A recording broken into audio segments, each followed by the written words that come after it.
adalah seorang yang spontan, eh, natural, terus eh, humoris dan smart. Dia selalu menjalankan tugasnya dengan sangat baik, perfect. Tuhan bila masih ku diberi kesempatan, izinkan aku untuk mencintanya. Namun bila waktuku telah habis dengannya, biar cinta hidup sekali ini saja. Glenn Fredly, yeah. Cinta adalah tema yang setiap penyanyi atau setiap pelaku bisnis entertainment ini adalah keseharian lah gitu, tema umum gitu. Namun di tangan seorang Glenn Fredly bisa jadi sesuatu yang beda approachingnya, ya, cara dia menyampaikannya. Gitu juga dengan lagu-lagu ini yang dia ciptain. Glenn itu kebiasaan uniknya makannya banyak. Dia itu adalah seorang pengembat semua makanan. Dia makan apa aja sih. Dia pemakan segala deh pokoknya. Nah kita tuh kalau misalnya kita lagi hangout sama dia pasti makan mulu kerjanya. Sehari bisa 5-8 kali makan kali.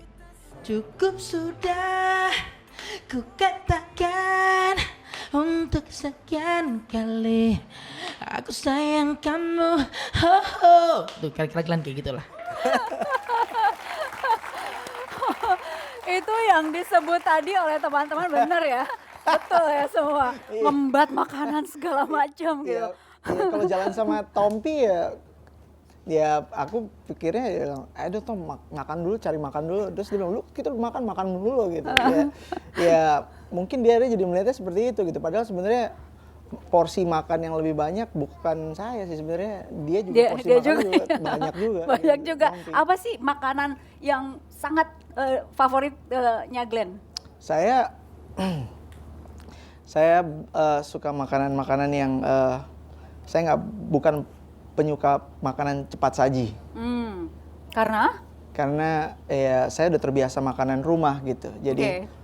Jadi saya senang masuk ke warteg kalau misalnya saya suka ada warteg favorit saya gitu ya. Dan kalau misalnya saya nggak keluar gitu ya, keluar maksudnya kalau saya ada di luar ya saya suka gitu ke tempat seperti makanan lesehan gitu. Dan karena kadang-kadang saya punya tempat favorit makanan lesehan tuh ada gitu di daerah Blok M, dan ya itu makanan rumah gitu. Dan saya seneng makanan-makanan rumah seperti itu. Yang berdua tradisional, makanan tradisional, lesehan gitu ya. Pokoknya enggak yang fast food begitu ya. Fast food ya, saya bukan penyuka. Ya. Oke, tadi kan Tompi dan kemudian Sandy Sondoro ini kan anggota Trio Lestari ya, benar nggak? Dan siaran juga di salah satu radio kan? Iya. Kenapa sih buat Trio Lestari ini? Iya, banyak awal yang nanya, bahkan banyak yang belum tahu gitu. Apa sih Trio Lestari? Kok namanya dangdut banget katanya. Bukan saya lah yang nyebutnya. Iya, banyak, dan itu masuk ke timeline Twitter saya. Dan pada saat saya sih lebih melihat bahwa kita selalu melihat dari casing luar gitu. Banyak orang bisa melihat segala sesuatu itu dengan mudah, akhirnya bisa mengambil kesimpulan bahwa oh ini seperti itu gitu. Tapi pada saat saya membuat Trio Lestari sebenarnya it's a movement gitu. Itu saya, Tompi, Sandi, kita kumpul bersama karena sebenarnya kita punya keprihatinan tersendiri terhadap masalah musik di Indonesia hari ini gitu. Lestari itu sangat Indonesia, dan nama itu mungkin nama yang kedengerannya seperti nama yang saya bilang tadi kayak fast food gitu. Namanya terdengar cheesy, tapi sebenarnya yang kami garap di dalamnya tidak seperti itu gitu. Jadi akhirnya orang yang datang dan melihat konser kami atau show kami, mereka akhirnya mengerti. Makanya kita tidak berencana membuat album, tapi kita membuat itu dalam konsep show, konser. Jadi mereka harus datang, nonton konser, dan melihat apa sih Trio Lestari. Itu tuh. Oke, itu cerita tentang Glenn sekarang ya. Tapi dari tadi saya melihat ada foto-foto Glenn lagi kecil gitu ya.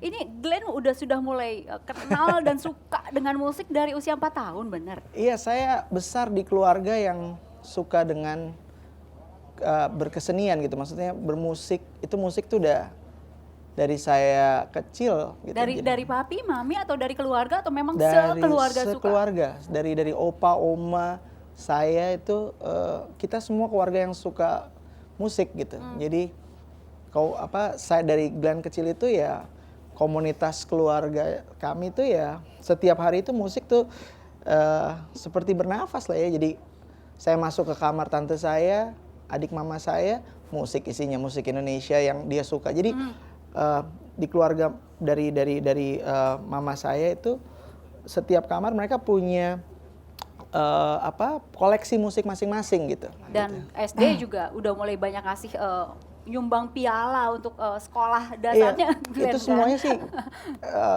Awalnya saya nggak pernah menyangka saya nggak pernah berpikir bahwa saya kecil itu saya mau menyanyi gitu. Jadi itu semua hasil dorongan dari orang tua, hasil dorongan dari opa saya yang membawa saya untuk masuk di dunia menyanyi.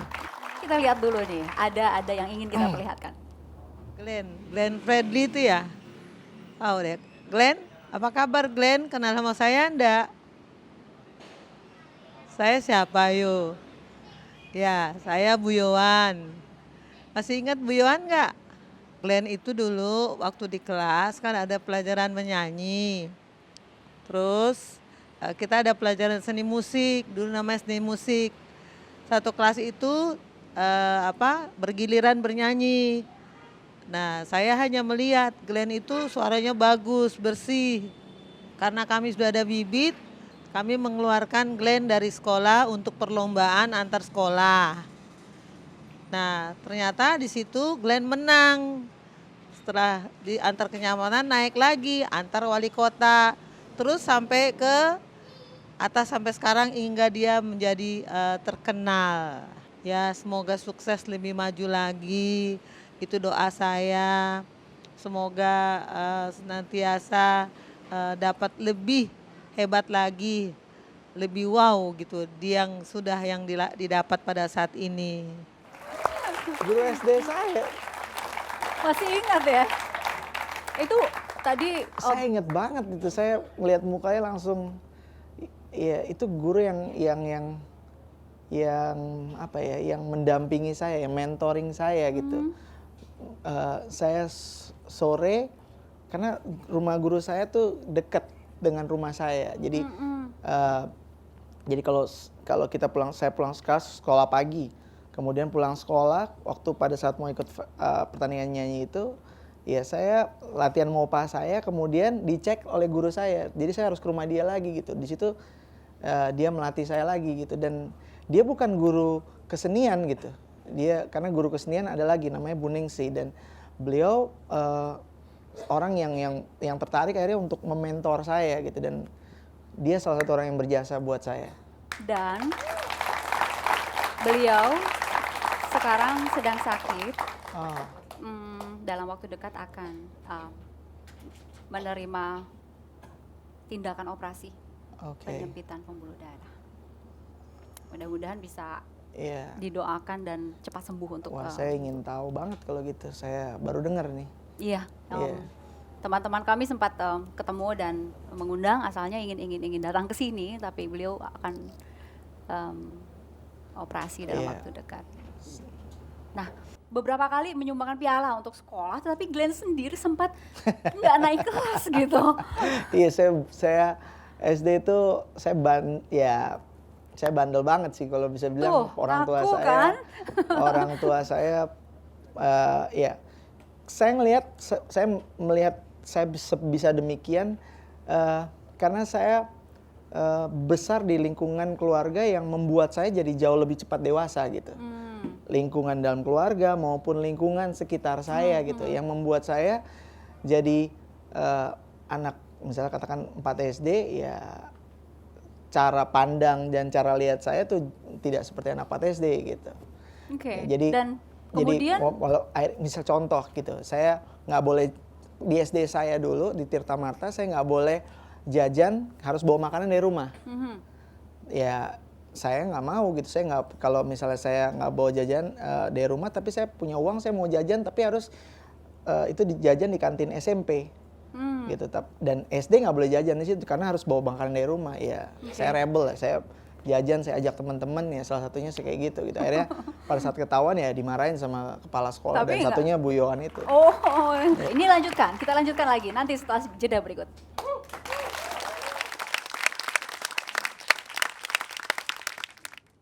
Astaga. Halo Pak, apa kabar? Ini guru SMA di 46. Dan Iya. ini di tempat saya yang di drop out itu.